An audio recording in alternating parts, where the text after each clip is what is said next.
بسم اللہ الرحمن الرحیم الحمد للہ رب العالمین الصلاۃ والسلام علی رسولہ الامین الی یوم الدین۔ پیارے بھائیوں،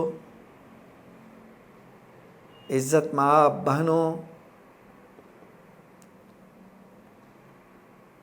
آج کا جو ٹاپک ہے آپ کی آنکھیں کھولنے کے لیے، آپ کے اندر صحیح اسپرٹ پیدا کرنے کے لیے اور آپ سے درد دل شیئر کرنے کے لیے آپ کے سامنے بیان کر رہا ہوں۔ غور سے سنیے اور جائزہ لیجیے۔ اللہ تعالیٰ نے اس دنیا میں ہدایت کے لیے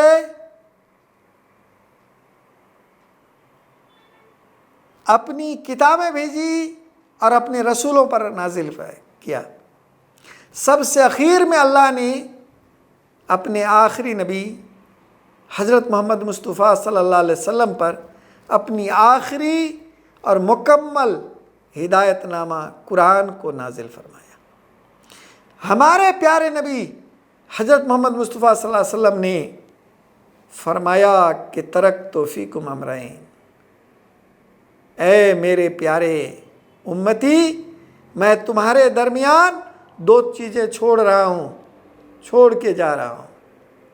لن تضلوا ما تمسکتم بہما، کتاب اللہ و سنتی، کہ تم ہرگز گمراہ نہیں ہوگے اگر ان دونوں کو پکڑے رہو، ایک اللہ کی کتاب اور ایک میری سنت، یعنی پیارے نبی حضرت محمد مصطفیٰ صلی اللہ علیہ وسلم کی سنت۔ جب تک لوگ قرآن پر عامل ہوں گے تب تک کوئی بھی آدمی دین کو اپنے سوارتھ کے لیے، اپنے فائدے کے لیے، اپنے مقصد کے لیے اور لوگوں کی استحصال کے لیے، اپنی دکان چمکانے کے لیے اور اپنی دین کی تجارت کرنے کے لیے استعمال نہیں کر سکے گا۔ لہٰذا وہ لوگ جو دین کے ٹھیکیدار بن کر کے اور اللہ سے بے خوف ہو کر کے دین کی تجارت میں لگ جاتے ہیں، وہ ان کا سب سے پہلا کام ہوتا ہے کہ اللہ کی کتاب سے دور کر دیا جائے۔ جب اللہ کی کتاب سے دور ہو جائے گا تو پھر اس کے لیے اپنے من کے مطابق لوگوں کو دین پیش کرنے میں اور اپنی چودراہٹ اور اپنی دنیا کے مفادات کے حصول میں بڑی آسانی پیدا ہو جائے گی، اور لوگ جو قرآن سے دور ہو جائیں گے تو اندھیرے میں ٹوئیا ماریں گے، اور اسی طرح سے وہ ایسے لوگوں کے پیچھے لگ کر کے صحیح دین سے دور ہو کر کے وہ اپنا استحصال کرائیں گے اور وہ سمجھیں گے کہ ہم دین پر ہیں۔ ایسے ہی لوگوں نے یہ فکر دیا کیا کہ ہر انسان قرآن کو نہیں سمجھ سکتا ہے، اس کے لیے تو 17 علوم چاہیے۔ اگر تم نے قرآن کے معنی اور ترجمہ کو پڑھا تو تم گمراہ ہو جاؤ گے، خبردار قرآن سے دور رہنا۔ تاکہ وہ اس کا استحصال کر سکے۔ میرے پیارے بھائیوں، ایسے لوگ جو خدا سے بے خوف ہیں، ایسے لوگوں کے گمراہ کن بیانات میں آپ کو نہیں پھنسنا ہے، بلکہ میں ان کے لیے بھی اللہ سے ہدایت کی دعا کرتا ہوں۔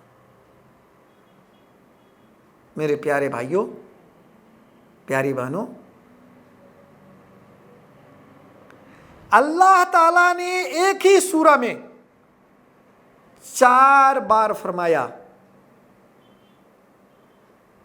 کیا؟ لَقَدْ يَسَّرْنَا الْقُرْآنَ لِلذِّكْرِ فَهَلْ مِن مُدَّكِرٍ۔ ہم نے قرآن کو ذکر کے لیے، نصیحت حاصل کرنے کے لیے آسان بنایا ہے کوئی نصیحت حاصل کرنے والا؟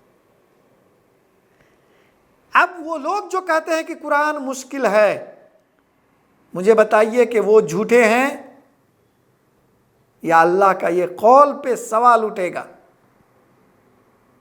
یقیناً وہ جھوٹے ہیں، اور وہ بہت بڑا دعویٰ کرتے ہیں، اللہ پر جھوٹ کا الزام لگاتے ہیں۔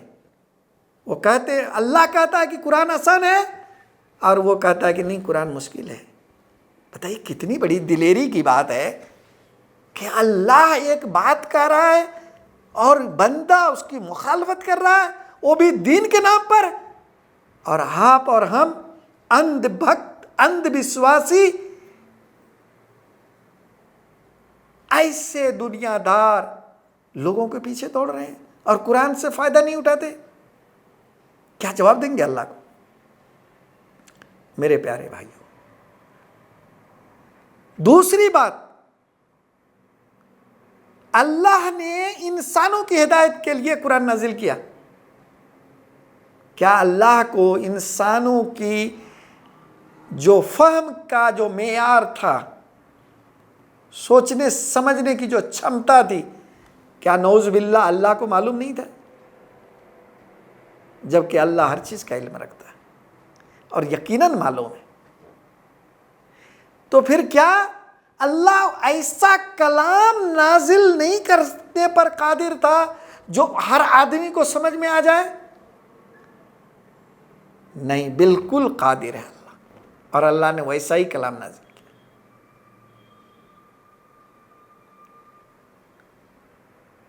اور یہ جو لوگ کہہ رہے ہیں وہ اللہ کی قدرت پر، اللہ کے علم پر، اللہ کے جو ہے انسانوں کے بارے میں جو اللہ نے جو ہدایت نازل کی ہے اس چھمتا پر سوال اٹھا رہے ہیں۔ بڑے جری لوگ ہیں، اللہ ان کو ہدایت دے، آپ ان کے بہکاوے میں نہ آئیے۔ تو اللہ تعالیٰ نے کو سب کچھ معلوم تھا اور پھر اس نے قرآن نازل کیا، تو پھر کیوں نہیں سمجھ میں آئے گا سب کو؟ سمجھ میں سب کو آئے گا، لیکن آپ کو ان دکانداروں سے، دین کے بیپاریوں سے نکلنا ہوگا، اس کے چنگل سے، اور قرآن کی طرف بڑھنا ہوگا، تب جا کر کے آپ صحیح میں قرآن کو سمجھ سکیں گے۔ یہ اللہ پر بڑی تہمت ہے، بڑا الزام ہے۔ پھر جس کی ہدایت کے لیے اللہ نے نازل کیا اسی کو سمجھ میں نہ آئے، پھر کیوں نازل کرتا اللہ؟ میرے پیارے بھائیوں، بالکل انسانوں کے سمجھنے کے لیے، اسی لیے ہم دیکھتے ہیں کہ صحابہ کرام رضوان اللہ تعالی علیہم اجمعین، جن کے زمانے کو خیر القرون کا، سب سے اچھے لوگ دنیا کے، اکثریت ان کی لکھنا پڑھنا نہیں جانتی تھی، لیکن انہوں نے قرآن کو سمجھا۔ اگر 17 علوم تھے تو یہ سارے علوم تو وہاں کوئی بھی نہیں تھا، پھر کیسے سمجھا صحابہ کرام نے؟ دوسری بات، جب یہ عجم میں داخل ہوا اسلام تو ہمارے علماء کرام سلف صالحین نے عجمیوں کو سمجھنے کے لیے ان کی زبانوں میں قرآن کا ترجمہ کیا۔ اور آپ کو شاید معلوم ہو کہ نہ ہو، جب شاہ ولی اللہ دہلوی رحمۃ اللہ علیہ نے قرآن کا فارسی میں ترجمہ کیا تو یہ جو دین کے تاجر علماء تھے جو آپ کا استحصال کرتے ہیں دینی وہ لبادہ اوڑھ کر کے، ان کو اپنی جو دکانداری خطرے میں لگی. انہوں نے کہا کہ اب تو لوگ ڈائریکٹ قرآن سمجھ لیں گے، پھر ہمارے پاس کون آئے گا. لہٰذا انہوں نے شاہ ولی اللہ دہلوی رحمۃ اللہ علیہ کے خلاف فتنوں کی بوچھار کر دی. اور ایک موقع ایسا بھی آیا کہ شاہ ولی اللہ دہلوی رحمۃ اللہ علیہ ایک مسجد میں نماز پڑھ رہے تھے، اور جب ایسے لوگوں نے ان کو پہچان لیا تو ان پر جان لیوا حملہ کیا، اور ان کا کہنا ہے کہ اگر وہ دیوار پھلانگ کر کے اپنی جان نہ بچاتے تو وہ ان کو وہاں جان سے مار دیتے. گناہ کیا تھا؟ قرآن کا ترجمہ کرنا.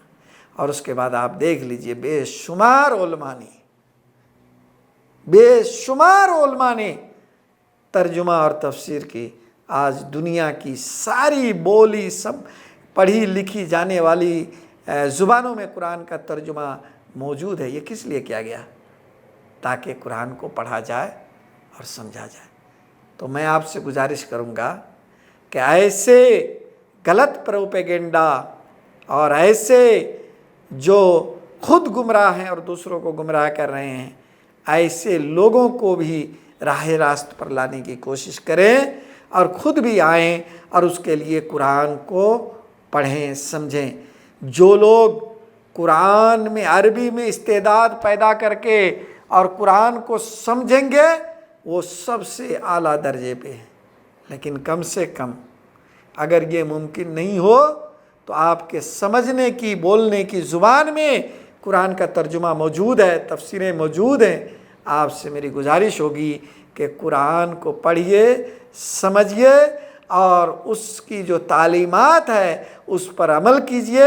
یہی نجات اور فلاح اور کامیابی کا راستہ ہے. اللہ تعالی ہمیں اس کی توفیق عطا فرمائے. آمین. وآخر دعوانا الحمد للہ رب العالمین.